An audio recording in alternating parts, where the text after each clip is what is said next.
दोस्तों 25 जून 2024 की एक बात है। एक औरत अपने कमरे में सोने जा रही थी। उसकी जो पति था वो उसी दिन घर आया था। वो बाहर काम कर रहा था किसी दूसरे शहर में। तो उसका जो पति होता है वो अपने बीवी से कहता है कि मुझे बहुत ज़्यादा गर्मी लग रही है और आज वैसे भी बहुत ज़्यादा गर्मी है, मैं अंदर नहीं सो पाऊँगा क्योंकि यहाँ बहुत ज़्यादा गर्मी लग रही है। मुझे एक चटाई दे दो और एक तकिया दे दो, मैं जा रहा हूँ छत पर सोने के लिए। दोस्तों जो उसकी बीवी होती है वो एक चटाई और तकिया दे देती है अपने पति को और वो चला जाता है छत पर सोने के लिए।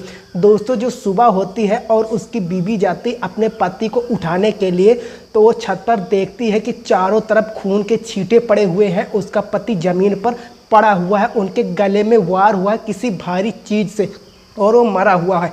दोस्तों जो अपने पति को उस हालत में देखती है तो वो औरत वहीं पर चीखने लगती है, चिल्लाने लगती है, इतना शोर मचाने लगते हैं कि घर के लोग आ ही जाते हैं। साथ में जितने अगल बगल के लोग होते हैं सब आ जाते हैं वहाँ पर और देखकर तंग रह जाते हैं कि इसका मर्डर किसने किया और इस तरह से इतनी गंदी हरकतों से किसने मारा है, इतनी बेरहमी के साथ। दोस्तों पूरे गांव के लोग परेशान हो जाते हैं, हैरान हो जाते हैं कि आखिर ऐसा कौन कर सकता है और घर के लोग तो परेशान रहते ही हैं। तो दोस्तों आज की जो एक कहानी है एक पारिवारिक कहानी है और दिल को दहला देने वाली कहानी है। आइए पूरी कहानी जानते इस वीडियो में। पर वीडियो में आगे बढ़ने से पहले आप सभी से एक ही रिक्वेस्ट है कि वीडियो को लाइक कर दीजिए और चैनल को सब्सक्राइब कर लीजिए ताकि मेरा हौसला बढ़ता रहे। दोस्तों मेरा नाम है चंदन भाई और आप सभी का स्वागत है हमारे यूट्यूब चैनल में। दोस्तों आज की जो सच्ची घटना है उत्तर प्रदेश के कलकत्ता ज़िले के माओरावा इलाके की। दोस्तों उसी इलाके में एक परिवार रह रहा होता है जिस परिवार में बच्चे लाल नाम का एक आदमी रहता होता है। बच्चे लाल के घर में उसके पिता, उसकी छोटे भाई और उसकी बीवी और एक छोटी बेटी होती है 7 साल की। दोस्तों जो बच्चे लाल का भाई होता है छोटा, उसका नाम होता है सुमेश और बच्चे लाल की बीवी होती है उनका नाम होता है रेखा। रेखा देखने में बहुत खूबसूरत होती है और बच्चे लाल की एक बेटी होती है 7 साल का, उसका नाम होता है नेहा। बड़ा ही खुशहाल परिवार होता है, घर में किसी चीज़ की कोई कमी नहीं होती। दोस्तों बच्चे लाल पैसे से एक मेडिकल स्टोर में काम कर रहा होता है, उसमें उसकी सैलरी भी काफ़ी अच्छी ज़्यादा होती है। तो इस वजह से घर में किसी वजह से कोई दिक्कत नहीं होती और साथ ही उसके घर में खेती बाड़ी इतनी ज़्यादा होती है कि उसके जो पिता होते खेती किसानी ही किया करते थे। जो खेती बाड़ी से अनाज होता था वो इतना ज़्यादा होता था कि वो लोग उसे बेचकर ही अपना घर का गुजारा कर लेते थे और साल भर का अनाज उससे हो जाता था। और बच्चे लाल का जो छोटा भाई था सुमेश, वो भी बरेली में रहकर एक जॉब कर रहा होता है। वो भी अच्छा खासा घर में पैसा छोटे लाल को दिया करता था। तो इस वजह से घर में पैसे की प्रॉब्लम कभी नहीं हुआ करती था और खुशहाल परिवार वो लोग जी रहे होते, अच्छी खासी ज़िंदगी जी रहे होते हैं। दोस्तों बच्चे लाल के घर में ज़्यादातर लोग घर में नहीं होते थे क्योंकि जो बच्चे लाल होता वो अपने क्लिनिक के काम से वो हमेशा ज़्यादातर बरेली में ही रहा करता था क्योंकि उनका जो क्लिनिक था वो 2 जगह था। एक जो डॉक्टर थे उनके ही गांव के उन्हीं का क्लिनिक था, एक गांव में क्लिनिक था और बरेली में क्लिनिक था। तो बरेली में उनको ज़्यादातर रहना पड़ता था, इसलिए वो घर में ज़्यादा नहीं रह पाते थे। 15-20 दिन के बाद वो कभी कदार घर आते 2-3 दिन के लिए और फिर चले जाते। और उनका जो भाई था छोटा सुमेश, वो भी 2-4 दिन के लिए छुट्टी पे आता और छुट्टी बिता करके वो वापस चला जाता बरेली में ही। और दोस्तों जो बच्चे लाल का जो पिता था वो भी घर में ज़्यादातर नहीं रहता था क्योंकि खेती बाड़ी का वो काम करता था। खेती बाड़ी का वो हमेशा घर पे नहीं रह पाते थे, सुबह से शाम उनका खेती में ही गुजर जाया करता था। खेती में ही रहते थे, खेती में एक मढ़ैया बना लेते और उसी में वो रात भी गुजारा करते थे ताकि कोई अनाज चोरी ना कर पाए। बस इस वजह से उसके घर में बच्चे लाल के घर में बीवी रेखा और उसकी छोटी बेटी वहीं रहती थी ज़्यादातर। दोस्तों एक दिन अचानक से बच्चे लाल की बीवी यानी कि रेखा की तबीयत खराब हो जाती है और जो बच्चे लाल होते हैं वो गाँव के ही बगल में एक क्लिनिक होता है डॉक्टर संजय का, वो वहीं पर लेकर जाते हैं अपनी बीवी को। डॉक्टर संजय को वहीं पर होते हैं जहां बच्चे लाल वो काम किया करता था। डॉक्टर संजय का 2 क्लिनिक था, एक उसी गांव में और एक बरेली में। तो जो बच्चे लाल होता है वो दोनों क्लिनिक में काम किया करता था। दोस्तों बच्चे लाल अपनी बीवी को लेकर के डॉक्टर संजय के क्लिनिक पर जाते हैं और अपने बीवी का चेकअप कराते हैं, इलाज करवाते हैं। उसके बाद वहां से कुछ मेडिसिन लेकर घर आते हैं और उसकी जो बीवी होती है उसकी मेडिसिन खा रही होती है। और उसके अगले ही दिन जो बच्चे लाल होते हैं वो चला जाता है बरेली अपने ड्यूटी पर। वो वहाँ ड्यूटी कर रहा होता है और कभी कभार बच्चे की बीवी यानी रेखा को प्रेमी जाना पड़ता था चेकअप करने के लिए। और अक्सर वो क्लिनिक में जाने लगती। और जो वहाँ पे डॉक्टर होते हैं, डॉक्टर संजय, अब उन दोनों के बीच अच्छी खासी दोस्ती हो जाती है। बच्चे लाल की बीबी के बीच और उनकी पत्नी के बीच अच्छी खासी दोस्ती हो जाती। और डॉक्टर जो संजय होता है वो कभी कभी बच्चे लाल के घर भी आ जाया करता था, वहाँ बैठते थे, बातचीत करते थे, चाय नाश्ता करते थे। इस तरह से उनके घर में आना जाना अच्छे से हो गया था। बच्चे लाल की जो बीबी होती है रेखा और डॉक्टर संजय के बीच में अच्छी खासी दोस्ती हो जाती है। दोस्तों, जब संजय बच्चे लाल के घर आने जाना करने लगते हैं तो उनके घर वालों को ज़्यादा कोई दिक्कत नहीं होती, उन लोगों को कोई प्रॉब्लम नहीं होती है, क्योंकि बच्चे लाल के जो होता है उन्हीं के क्लिनिक में काम कर रहा होता है। वो लोग काफ़ी पुराने जान पहचान के लोग होते हैं, तो इस तरह से घर वालों को कोई शक नहीं होता कि आखिर डॉक्टर साहब इतना हमारे घर में क्यों आते हैं। दोस्तों, यूं ही वक्त गुजर रहा होता, जब भी रेखा को ज़रूरत पड़ती दवा वगैरह की या फिर चेकअप करवाने की तो वो चली जाया करती डॉक्टर संजय की क्लिनिक पर। वहाँ पर चेकअप करवाती, दवा वगैरह लेकर के, और फिर वहाँ पर कोई हंसी मजाक भी किया करते थे, क्योंकि उन दोनों के बीच दोस्ती अच्छी खासी हो गई थी। तो इस तरह से वो दोनों फ्रेंड हो गए थे और रेखा हमेशा उसके साथ वक्त गुजारा करती थी, गप से किया करती थी। दोस्तों, ऐसे वक्त गुजर रहा होता है और एक दिन डॉक्टर संजय जो होता है वो अपने क्लिनिक में अकेले बैठे होते हैं। सारे पेशेंट जा चुके थे, तो जो डॉक्टर संजय होता है वो रेखा को फ़ोन करते हैं और फ़ोन करके कहते हैं कि तुम मेरे क्लिनिक पे आ जाओ, मुझे तुमसे कुछ बात करनी है। दोस्तों, जो रेखा होती है वो काफ़ी ज़्यादा घबरा जाती है और मन में सोचने लगते हैं कि आखिर ऐसे भी क्या ज़रूरी बात होगी। तो डॉक्टर साहब फ़ोन करके हमको बुलाए हैं आने के लिए। तो रेखा होती है वो जल्दी जल्दी तैयार होती है और चली जाती है डॉक्टर साहब के क्लिनिक पर और जा कर के पूछती है कि डॉक्टर साहब ऐसी भी क्या बात थी जो आपने मुझे फ़ोन करके यहाँ बुलाया, वो बात नहीं बताई। तो डॉक्टर साहब जो होते हैं वो कहते हैं पहले बैठे सही तो मैं आपको बताता हूँ। तो जो रेखा होती है वो बैठ जाते। फिर जो डॉक्टर साहब कहते हैं, रेखा देखो, मुझे पता है कि तुम्हारे पति तुमसे दूर रहते हैं और जब से तुम मेरे पास आई हो चेकअप कराने के लिए तब से मैं तुम्हें जानता हूँ और देखा हूँ। मैं तुम्हें पसंद करने लगा हूँ, तुम मुझे बहुत ज़्यादा अच्छी लगती हो, तुम एक बहुत अच्छी लड़की हो, बीबी हो, संस्कारी औरत हो। मैं तुम्हारे साथ वक्त गुजारना चाहता हूँ, तुम्हें पाना चाहता हूँ।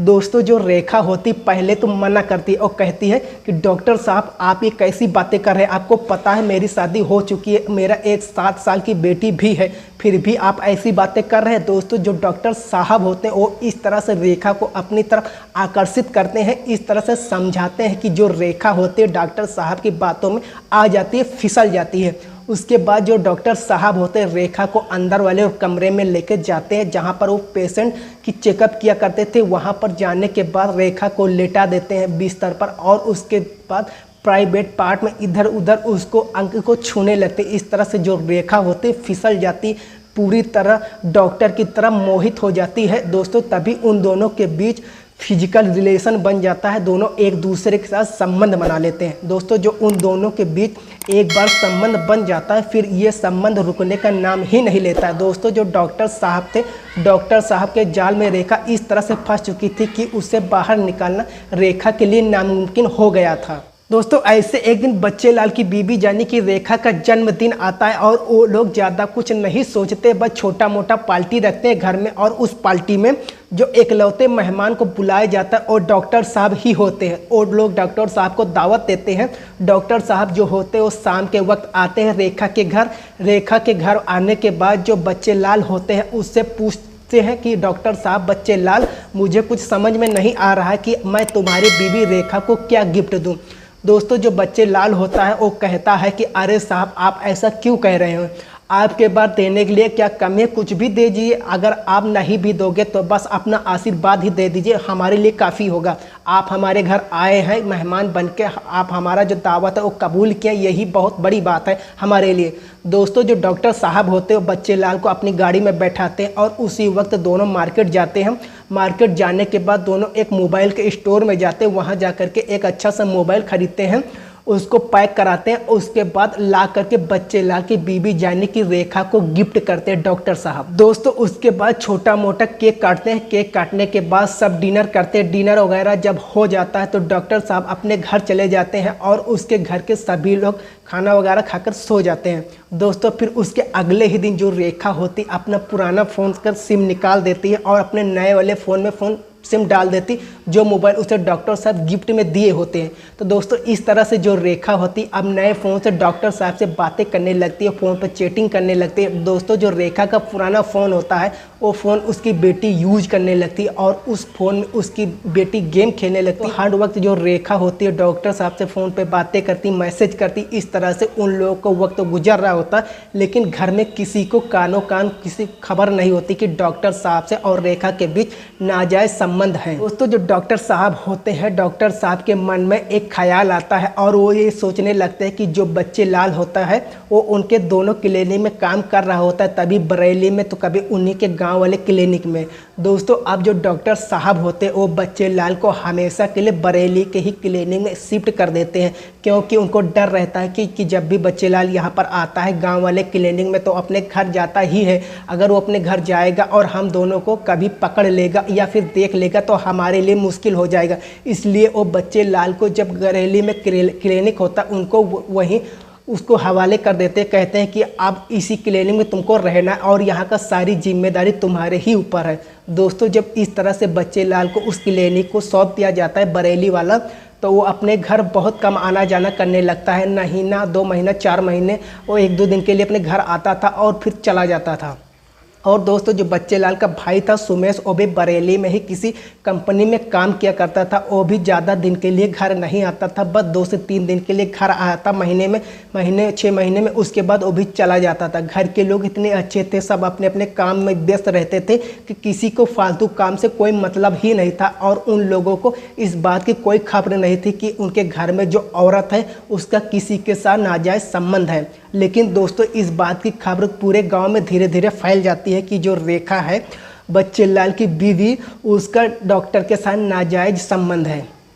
दोस्तों धीरे धीरे करके वक्त गुजर रहा होता है और डॉक्टर साहब और रेखा के रिश्ते को लगभग 3 साल गुजर रहे होते हैं। 3 साल में लगभग इन दोनों के बीच नाजायज़ संबंध चल रहा था, घर में किसी को पता ही नहीं था। और इस तरह से साल 2024 आ जाता है और दोस्तों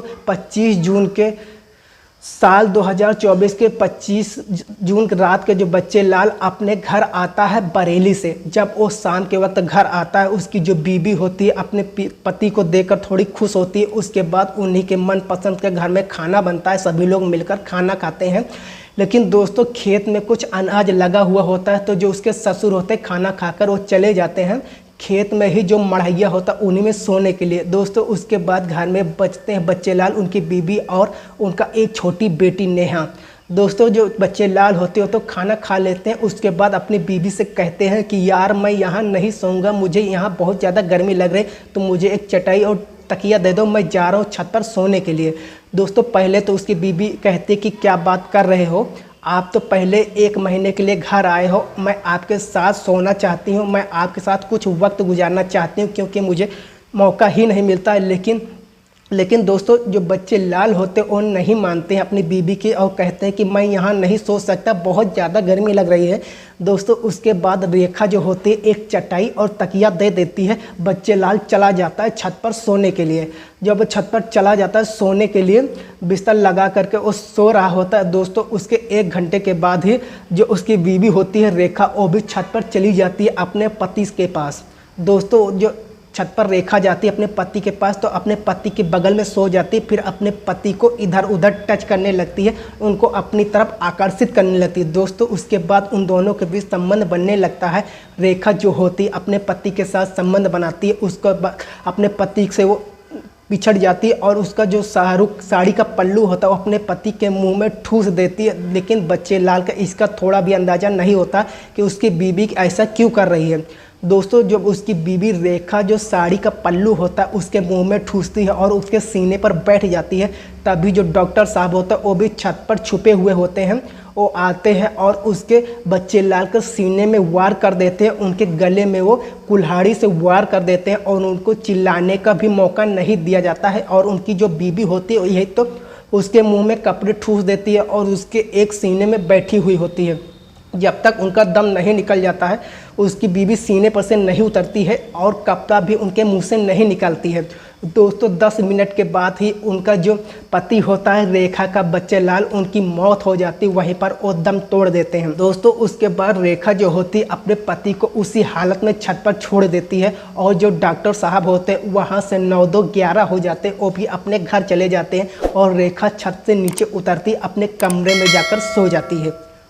दोस्तों अगले दिन सुबह यानी कि 26 जून 2024 को रेखा जाती है छत पर और अपने पति को देखती है कि वो सोया है या उठा हुआ है। बस वो नाटक कर रही होती है क्योंकि सारा काम वो रात को कर चुकी होती है, क्योंकि वो छत पर जाती है अपने पति को उठाने के लिए तो देखती उसका पति उस अवस्था में है, तो वहीं पर वो ज़ोर ज़ोर से चिल्लाने लगती है, खूब शोर मचाती है, छाती पीट पीट कर वो रोने लगती है। दोस्तों जब रेखा शोर मचाने लगती है, खूब चिल्ला चिल्ला कर रोने लगती है, तो जो आजू बाजू के लोग होते वो सब लोग आ जाते दौड़ते हुए घर पे और देखते हैं कि क्या हुआ। जो उसका ससुर होता है उनको भी कोई खबर कर देता है कि आपकी बहू खूब चिल्ला रही, फटकार रही है, पता नहीं घर में क्या हो गया। उसका जो ससुर होता है वो भी दौड़ते हुए घर में आता है। दोस्तों जो सभी लोग घर में आते हैं, छत पर जाकर देखते हैं कि बच्चे लाल की किसी ने हत्या कर दिया है, उसको किसी ने मर्डर कर दिया है। सभी लोग हैरान हो जाते हैं, सभी लोग सोच में पड़ जाते हैं कि आखिर ऐसा कौन कर सकता है, कैसे कर सकता है कि आकर इनके ही घर में कोई मर्डर कर दे। लेकिन दोस्तों जो गांव वाले होते हैं उन लोगों को पहले से शक होता है कि हो न हो इसकी बीवी ने ही कुछ कांड करवाया होगा, क्योंकि पूरे गांव में इस बात की चर्चा होती कि जो रेखा है और जो डॉक्टर साहब है इन दोनों के बीच नाजायज संबंध बने हुए हैं। दोस्तों उसके बाद गांव के लोग जो होते हैं उसमें से कोई एक आदमी पुलिस को फ़ोन कर देता है। पुलिस वाले जो होते हैं उसी वक्त मौके पर वहां पर पहुंचते हैं। पुलिस वाले आकर छानबीन करते हैं, वहां से डेड बॉडी को उठाकर पोस्टमार्टम के लिए भेज देते हैं। उसके बाद पुलिस वाले घर वालों से पूछताछ करते हैं, तो घर वालों से पूछताछ करने के बाद पुलिस वालों को कोई प्रूफ नहीं मिला होता है। पुलिस वाले उसकी बीवी रेखा को फ़ोन लेते हैं, उसके पिता का फ़ोन लेता है, बच्चे लाल का पिता का फ़ोन लेते हैं और दोनों को फ़ोन लेकर चले जाते हैं थाने में जाकर उन दोनों का फ़ोन का कॉल डिटेल से निकाला जाता है, फ़ोन को सर्विलांस पर लगाया जाता है, लेकिन उन दोनों का फ़ोन से ऐसा कोई सुराग नहीं मिलता है। लेकिन दोस्तों दोबारा फिर पुलिस वाले उनके घर में आते हैं, पूछताछ करते हैं।